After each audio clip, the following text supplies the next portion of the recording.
तीर्थ राज समेत शिखर है, शाश्वत सिद्ध क्षेत्र जग में। एक बार जो करे वंदना, वह भी पुण्यवान सच में, वह भी पुण्यवान सच में। ऊंचा पर्वत पार्श्वनाथ हिल नाम से जाना जाता है, जिन शासन का सबसे पावन तीर्थ माना जाता है, तीर्थ माना जाता है। अंध कर करो कल्पना, मेरी यात्रा शुरू हुई। प्रातः काल चले सब यात्री, जय जयकारा शुरू हुई, जय जयकारा शुरू हुई। एक हाथ में छड़ी, दूसरे में चावल की झोली है। ज्यादातर सब पैदल है, पर किसी किसी की डोली है, किसी किसी की डोली है। एक भी न चलने वाले भी हिम्मत कर पर्वत पर चढ़ते हैं। पारस प्रभु के पास पहुँचने हेतु कदम बढ़ चलते हैं, हेतु कदम बढ़ चलते हैं। चढ़ते चढ़ते 8 किलोमीटर पथ जब तय होता है।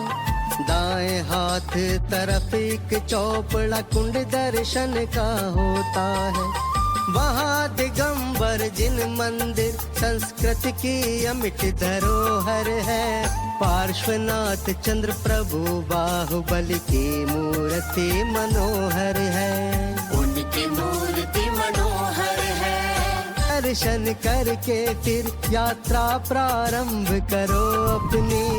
बाएं हाथ चलो चढ़कर जहाँ गौतम स्वामी टोक बनी, गौतम स्वामी टोक बनी।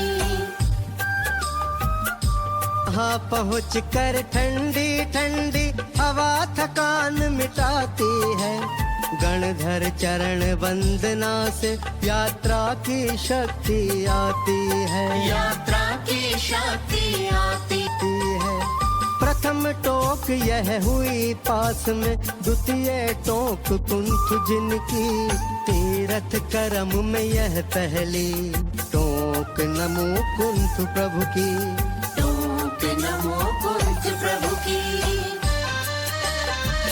शुभ भावों से आगे बढ़कर टोक तीसरी आती है। श्री नमिनाथ जिनेश्वर की वंदना सहज हो जाती है, वंदना सहज हो जाती है। चौथा नाटक कूट तिरंत कर अरहनाथ का आया है। जहाँ करोड़ों मुनियों ने भी तप कर शिव पद पाया है, तप कर शिव पद पाया है। करे से मुल्लीनाथ के चरण मिले।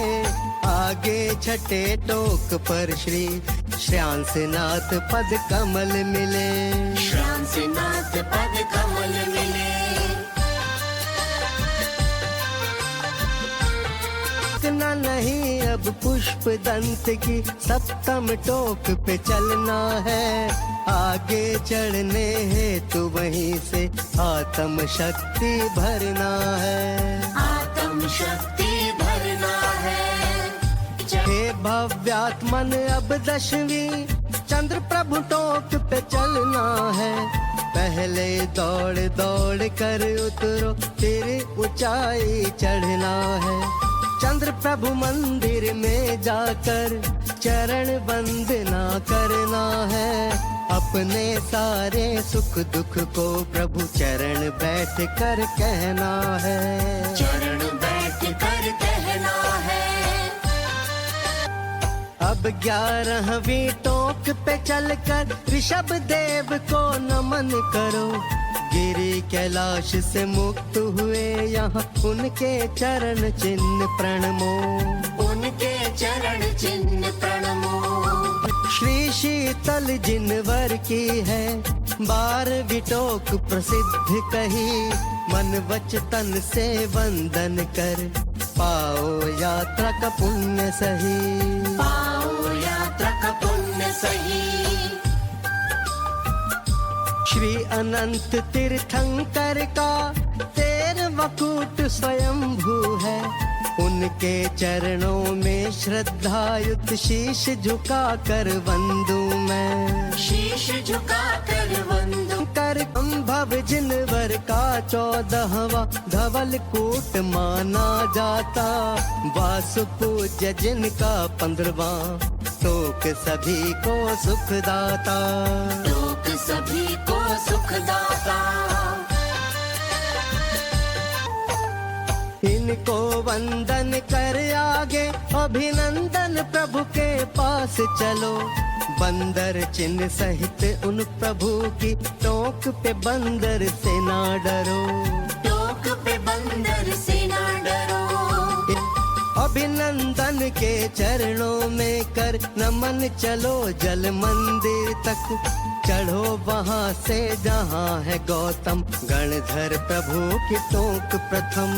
गणधर प्रभु की टोक प्रथम। फिर 17वीं टोक से अपनी अगली यात्रा करना है। धर्मनाथ प्रभु के चरणों में नमन सभी को करना है। नमन सभी को करना है। फिर सिनाथ का 18वां टोक है अविचल कूट कहा। 9 करोड़ 32 लाख उपवास का फल मिलता है यहाँ। उपवास का फल मिलता है यहाँ। 19वां है टोक शांति जिनका जो यहाँ से मोक्ष गए। 9 करोड़ से अधिक मुनि इस कुंद कूट से मोक्ष गए। इस कुंद कूट से मोक्ष गए। उन शांतिनाथ के सब मुनियों को श्रद्धा से है नमन किया। पुनः 20वीं टोक पे जाकर वीर प्रभु की शरण लिया। वीर प्रभु की शरण लिया।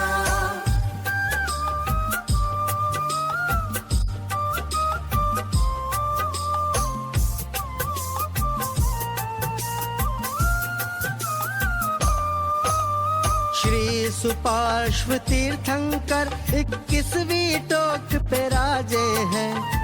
कहते हैं यहाँ की मिट्टी से रोग सभी मिट जाते हैं। रोग सभी मिट जाते हैं। श्री सुपार्श्व के पास में विमल नाथ की टोक चले। 22वीं इस टोक को नम कर अजितनाथ के निकट चले। अजितनाथ के निकट चले।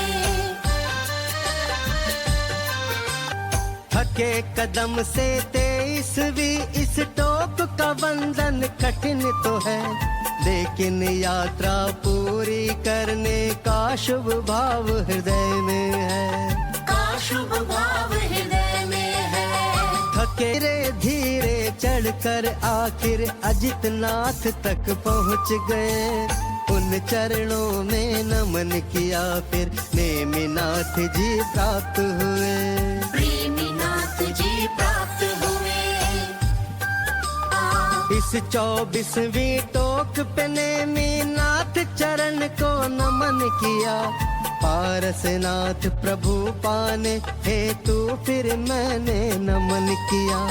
स्वर्ण भद्र यह टोक है अंतिम यात्रा पूर्ण यहाँ होती। पार्श्वनाथ का पूजन करके मन संतुष्टि यहाँ होती। मन संतुष्टि यहाँ होती।